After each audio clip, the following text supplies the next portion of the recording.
He here in Skype with us. So, hello, Eric. Hey, how's it going, guys? Thanks for joining us. Good to see you.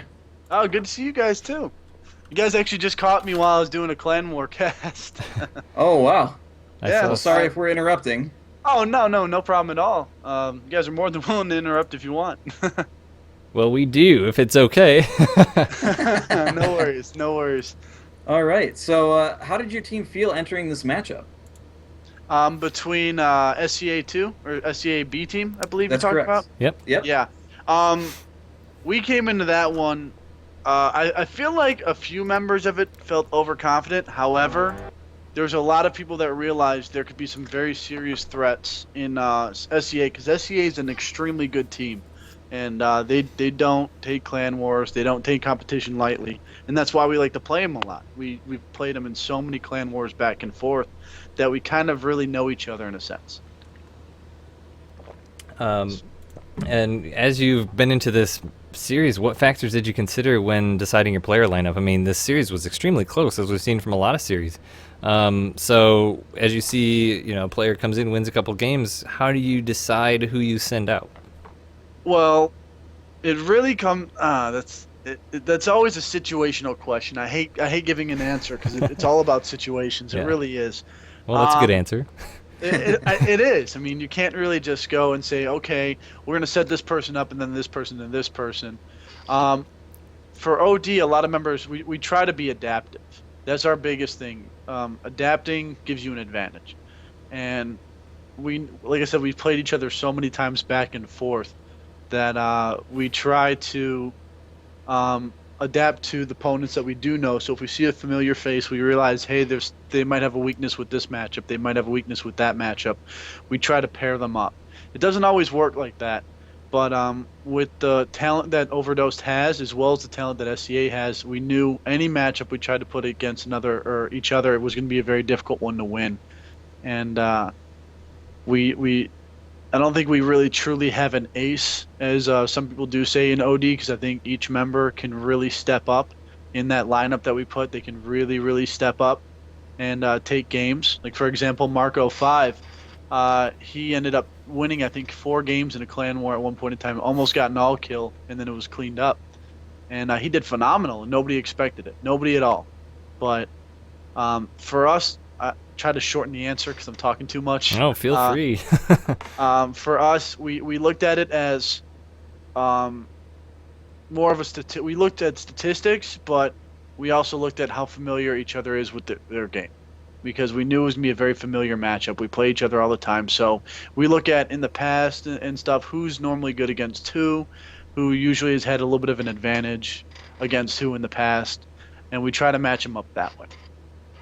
And that's definitely a great way to go about that. And next week you're going to be facing Complexity Academy, and that's definitely been a really strong team in this tournament thus far. Do you have a similar strategy in mind for going up against them? Do you know them as well as you know OD? We Or I'm don't sorry. know.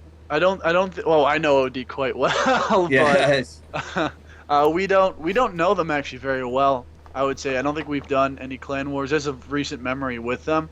However, we I won't say we're confident or unconfident, but we're really excited for this clan war. We really feel like um, the Complexity Academy, if we can beat them, we really feel like we have a very strong chance, not discrediting whoever we would play next, but we'd have a really strong chance at going to the finals against the team who wins in Europe. Just for the simple fact that OD has a very strong respect for Complexity in general, even their academy, and knows that it won't be a walk in the park with that matchup. Yeah, absolutely. And, from what we saw, Mercy, based on his bio, seems like one of your top players. You're talking about who you send out and, being situational. Were you nervous at all when he came out, or were you confident in one of King's abilities?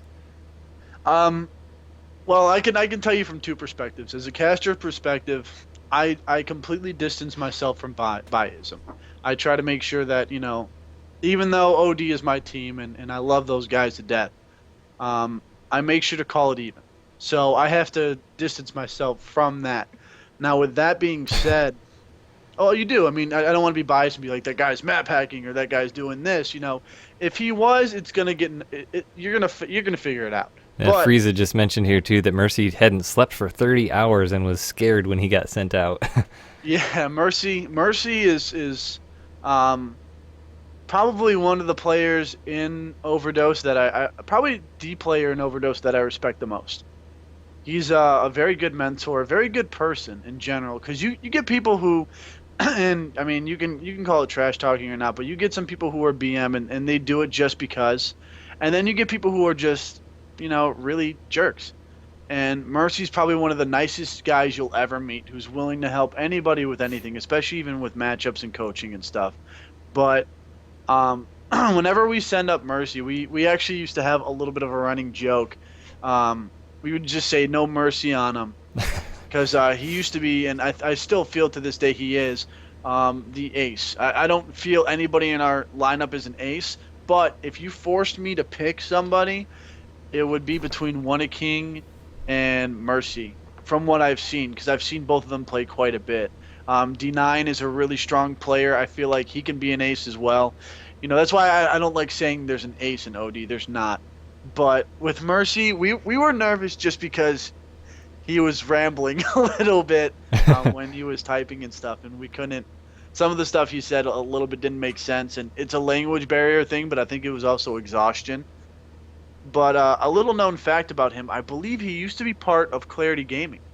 Oh, okay. I'm not 100% sure on that. I know he was a part of a very strong clan before, and he took a step back. He's doing some other adventures and stuff, and he wanted to join OD. He was brought to us, and we're so happy to have him. But yeah, he's a really, really strong player. He's somebody who, if our backs to the walls, we could put him out, and we feel very confident that he's going to do great things. And I just want to follow up on that a bit. This is an unscripted question, but you say that you feel like you had to pick Mercy as your ace. From the matches we've casted before, One King has been the player that you've sent out last in a lot of situations. In one situation, it was one of those revives, but we've seen in most cases, One King is the guy you send out last. In this case, it was a PVT, but in those cases, it was a PVZ, which is a completely different story. Trust me. But what about One King gives you the confidence to send him out last? One King is a monster. I will tell you that right now. He is. I don't look at a lot of players in StarCraft and go, you know what, dude, I would freak out if I ever had to play this person on ladder or if this person ever challenged me to a game. I don't. And I mean, that's some of the pro players too included. But One King scares the crap out of me if I ever had to play that man in any kind of ladder. I would give up. I wouldn't even play. I wouldn't. Nope. No, dude. Nope. I would 6-pool you and hope to God my 6-pool and drones worked. But the reason why he's been very, very hot right now, he's been on a streak and he's been doing phenomenal things. He's gone above and beyond what some people might have considered would be his full expectations.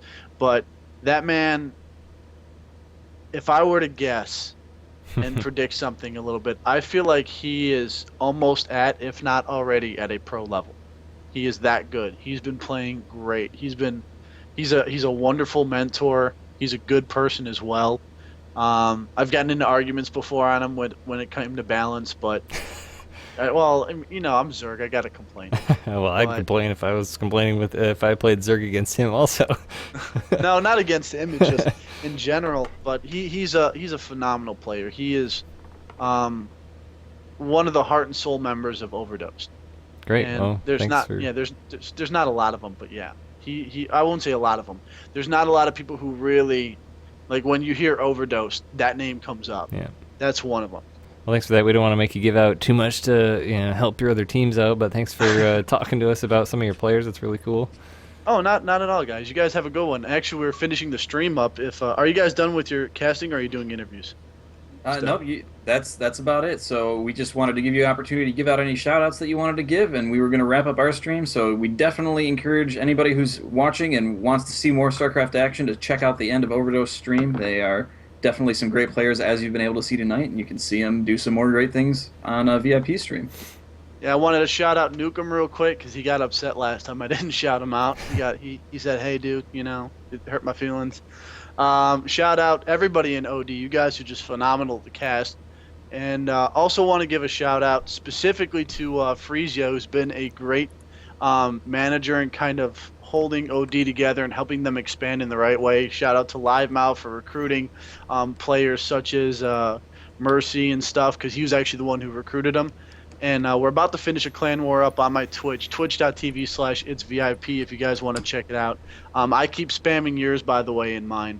Appreciate that. I just hit yours up in our chat, so definitely check them out. They are, like I said, great players, and I don't need to talk them up. You saw their playing ability tonight, and you've heard VIP talk about them a great deal as well. So hit those guys up. Thanks for All right, coming thank on you and guys joining so us, and again Yeah. for the interview. It's always a pleasure to have you. Always a pleasure to be here, man. Thanks a lot for calling me, guys. I appreciate it. Thanks. Yeah, hopefully we'll talk to you again soon as you move into your next round of the playoffs. Oh, definitely, definitely. You guys take care. Take care. Take care. All right, so as we leave Eric, that is going to wrap up the cast for tonight as we get Galegation's giant face back on the stream. Hello. And not necessary to adjust it at this point because we're about to sign off, but we just want to give a few shout outs to Das Keyboard. We ask you to go follow them on Twitter at Das Keyboard. Also, as we've been posting around, I'm going to post it one more time. Take that and tweet it out to them. Also, tag all of us. Add a friendly message on the end, maybe a heart or two. Thanks for sponsoring esports. They're awesome for sponsoring SC2CTL. It means a lot to us if you do that. Also, follow at SC2CTL, at WingnetSC, and at Galegation to keep up to date on the happenings of the playoffs as we get closer to our live finals cast on Sunday, September 22nd, starting at 11:30 Eastern Daylight Time. So put that on your calendars as well. And be sure to check us out next week, as it will be the last full week of casting for the StarCraft 2 Community Team League. We will be going live at 8:30 Eastern Daylight Time in the PM, and we'll be going until those games are done. So come check us out, and we will see you, if not then on the 22nd. Absolutely. Thanks for joining us, everybody, and we'll see you next time. Have a good night.